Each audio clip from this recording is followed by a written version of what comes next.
Pendulum Lane is just up ahead. Something must have happened here after all. Everyone's crowded around.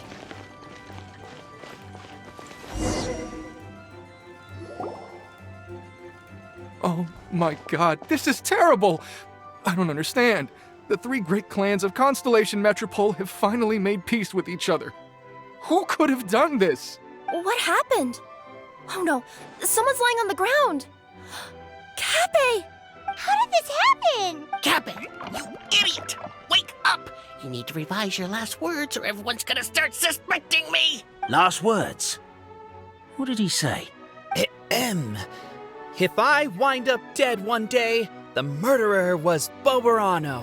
Ugh, you could have at least pretended to not remember it. I'm sorry, Boberano, but this is an interrogation. I have to give the detective straight answers. Don't worry, Boberano. I don't consider you a suspect, nor do I have the authority to charge anyone with a crime. So, are you the last people to have had contact with him? My sincere condolences. You were travel companions, right? It's a real tragedy. I'm afraid he'll be out cold for another hour and a half, at least. Huh? Yeah, I know. It's despicable. Hitting someone in the back of the head is the second worst act of cruelty there is. The first being replacing their gear oil with extra strong glue. So, Cappy's not dead?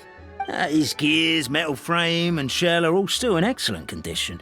It's just his energy supply that's been all messed up. Wait. But surely you can't be suggesting that just because Cappy isn't broken, there's no need to go looking for the culprit. No, there's a need. Huge need. Unfortunately, this is rapidly turning into a cold case. There's no evidence and no witnesses. Unless there's an official clockwork pedestal or the goddess of prophecy around here somewhere. Excuse me. Then suddenly the long-lost dragon of old flew across the sky. Where? I didn't see anything. Wait, why can't I move? Oh, my mistake. It was just a cloud. Or a bird. Or something. If only we could turn time backwards and replay the crime. Isn't that one of those, clockwork socket things right behind you? So it is. No wonder everyone here is suddenly struggling to move. Traveller, if you please, let's recreate the crime scene. The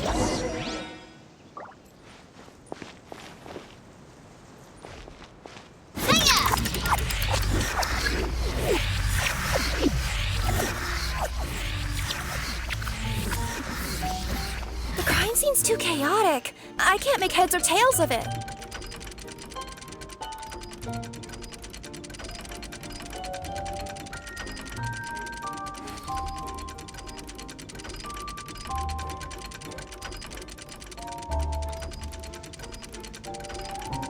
I really want to go traveling. I don't mind where we go, as long as I have my friends with me.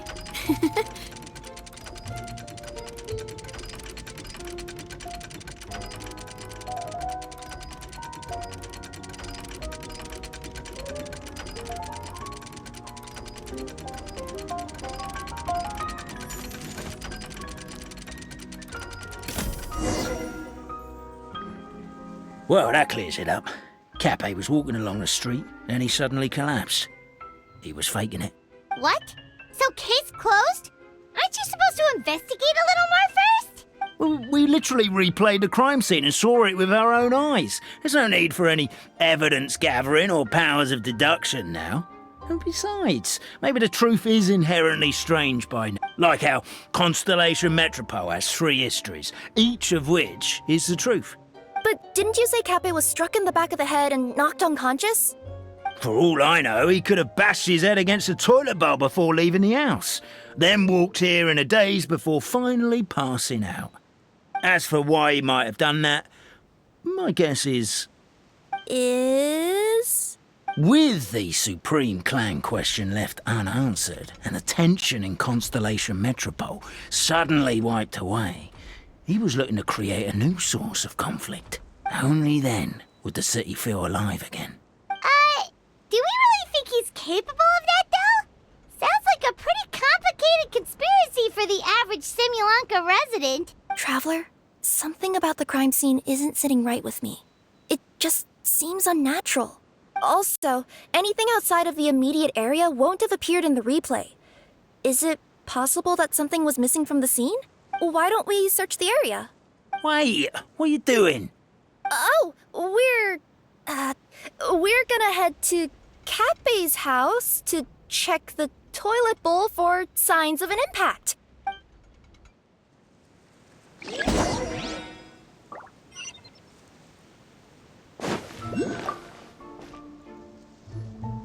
Hello there. Have you seen my spear by any chance? Someone was shouting about a dragon a minute ago, and I instinctively threw it into the sky.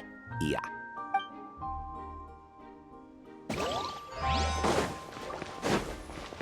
There's a spear here. It looks so mysterious. Let's take it.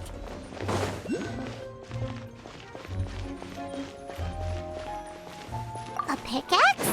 What is it doing all the way down here? There's gotta be a story behind it. Let's take it.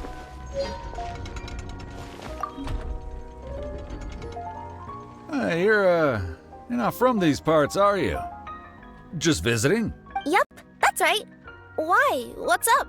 Ah, well, I was gonna offer you a great job in the Titanium mines. A safe and secure working environment. Doesn't sound very safe. At least not as safe as being a courier. To keep the titanium ore intact, we use specially designed pickaxes that can't cut through it. Even if you struck a person with it, it wouldn't so much as leave a scratch. And in terms of labor intensity, the work has been rated as Class 2 physical labor by a reputable organization. Even cats can do it. I'm not. Never mind. I give up. Welcome to Paimon's world. Mind you, I don't know what happened today, but somehow a pickaxe has gone missing.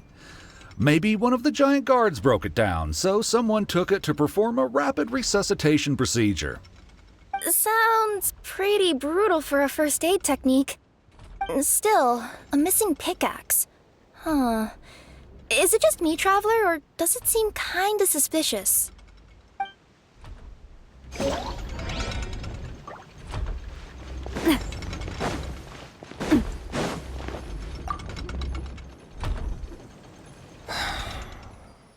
Come here.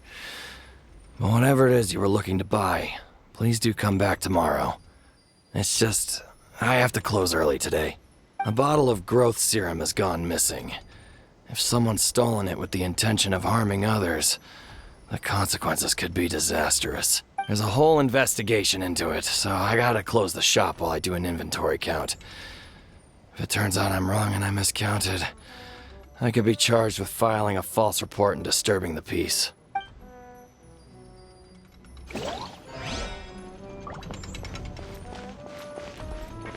There's a strange potion bottle here. Looks so weird. Let's take it. Let's say one of these was the weapon used in the assault. Which one do you think it is?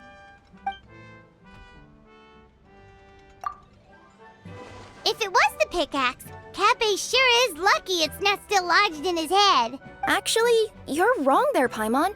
The foreman at the mine was just saying, this kind of pickaxe is designed not to damage titanium, so it couldn't cause any superficial damage to residents here.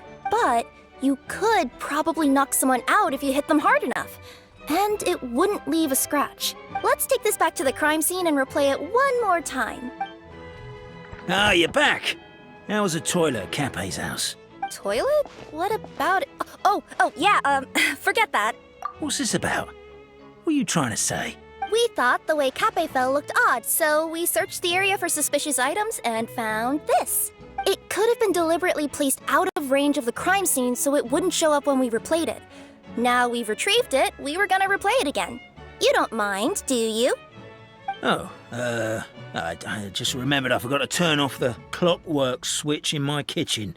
Yeah, I think I'll just, Oh, no, you stay right there.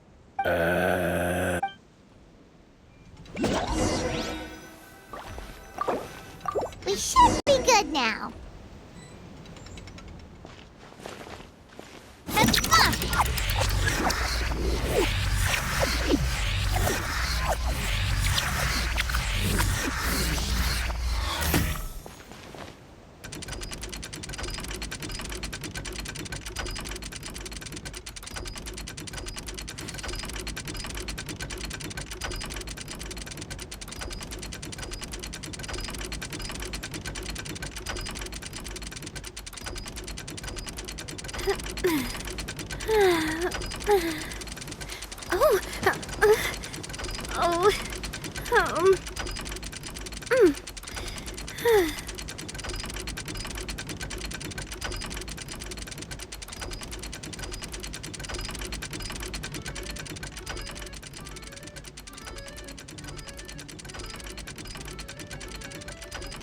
My time with... So you're the attacker!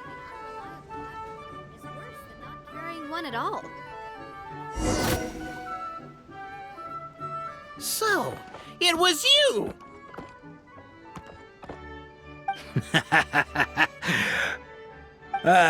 I would congratulate you for cracking the case, but since I did such an abysmal job of covering my tracks, it didn't exactly have your work cut out for you. So, all I can say is... catch me if you can!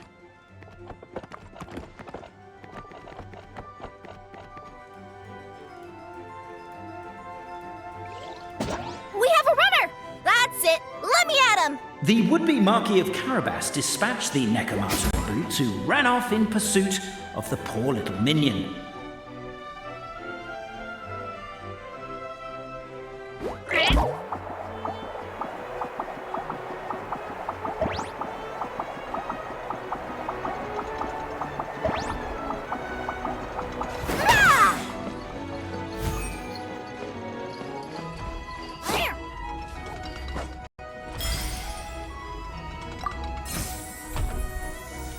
The minion's poor little lower back was protesting painfully against the intense physical activity. He decided to take the elevator, giving him a moment to catch his breath. Really? His lower back asked. But the minion had no other choice. He resolved to make the jump down. By this point, the Necromancer in boots was gasping for air. The minion was huffing and puffing, even more loudly. But we'll ignore that. I'm not! Don't underestimate the gold-level courier of the Komania Express!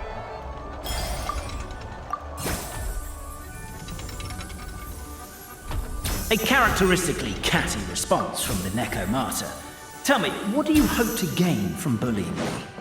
I get to let off some steam!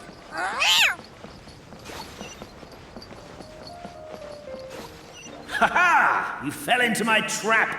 Oh, and by the way, remember the glue you got stuck on when you first entered the future Marquis' abode-to-be? That was also me. I did it using my powers. Rats! Oh, I'm so jealous of you guys right now. You can just jump out of your shoes and keep running, but The unnamed minion made a last-ditch escape attempt. He began his long climb, up the wall, the tall wall. He began his long climb up the tall wall. You call that a tall wall? In urgent Neko Park? I'm beat. I surrender.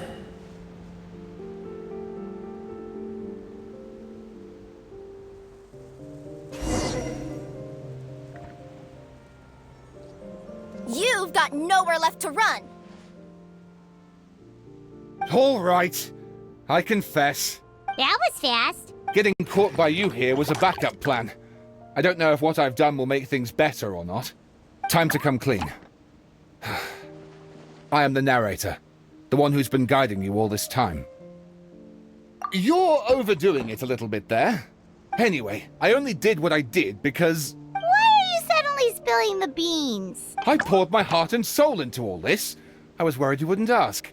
The truth is, I was one of the first conscious beings ever made by the goddess of creation, and I've known for a long time that this whole world is just a fairy tale written by the goddess of fate.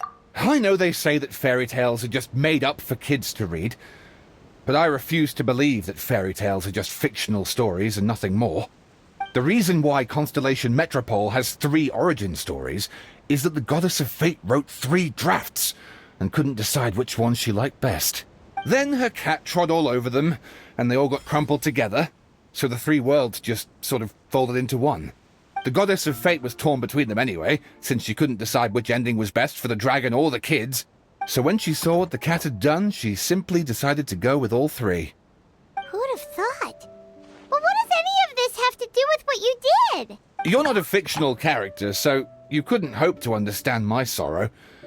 Honestly, I don't think there's anyone in all of Simulanka who would understand. Every day that I experience, every interaction I have with another person, is it really all just a work of fiction?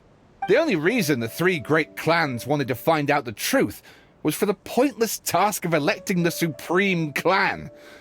I thought that once they'd learned the truth, it might make them curious enough to investigate further. But as it turned out, they just accepted it and carried on living the same old lives. I have to motivate them to keep looking for answers now that they think they've learned the truth. I have to make them uncomfortable with the superficial explanation that they took at face value. And I have to figure out, once and for all, while you real people from the outside world are still here, are we real? Aww. That's my full confession. Time for you to take me back. I'm guessing I'll probably be forced to make a public apology, then sentenced to half a day in solitary confinement. I definitely deserve half a day. Oh, also, pass this message on to Cape, Bobarano, and Albizzi, if you could. The Great Clockwork Key was originally put in place jointly by the ancestors of the 3 clans. If the 3 of them had any ability to cooperate whatsoever, they'd have been able to remove it by themselves. Over all these years, not once have they ever tried removing it together. Oh, my poor child. There's one thing you've been mistaken about this whole time. Ah! Whose voice is that? Detective? Was that you? Your voice acting's actually pretty good. The reason fairy tales are suitable for children is that they help them to understand the world. Fairy tales may be works of fiction, but at their heart lies an internal logic that is undoubtedly real-world truth in a condensed form. Perhaps they simplify good and evil, and perhaps they hide the darkness in metaphors. But let there be no doubt. The world within fairy tales is as real as can be, and by extension, you and your compatriots are also real. Goddess! Is it really you? The line that separates footnotes from narrative can never be crossed. Never the two shall meet. This is why you have never heard my voice before, but now you wish to break free from the story. And there's a cat nearby, so you can hear my echo. Necromora! Just your echo? Oh, poor detective. So, we are a part of the real world too.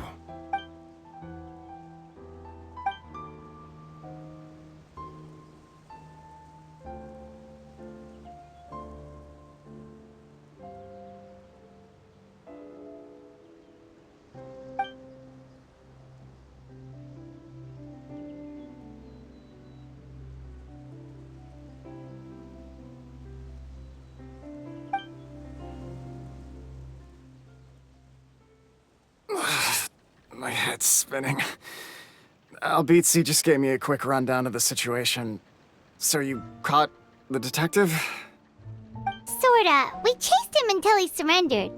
Oh, and he asked us to pass on a message.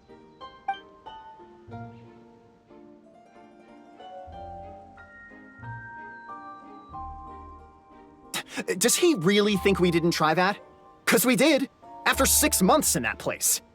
That was my bad. I thought it was a stupid idea at the time, so I didn't really exert myself. I also sort of stopped trying after 3 years. Never mind. I'm partly to blame as well. On the second attempt, I just hugged the key and pretended like I was pulling as hard as I could. You guys are so lazy. My granny's neighbor's pet cat has nothing on you, and it spends all day, every day sunbathing. Anyway, you said you heard the voice of the goddess of fate at the end? That's amazing. There is a world beyond our own after all. What would you guys say to taking a trip to the outside world sometime? Otherwise, I got bashed in the back of the head for nothing. Depends. Do either of you know how to get there? But yes, I agree we should go. And not invite the detective, just to annoy him. But maybe the reason we've never worried about whether we're real or not is that, unlike him, we weren't there to witness the creation of this world. We've never had any reason to doubt that we're real. If someone ever convinced me that these delightful dimwits, Cape and Albizzi, weren't real, I'd be devastated. Time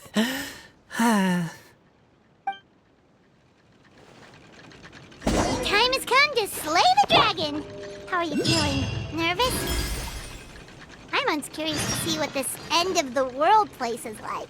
Come on, let's go meet the others at the station.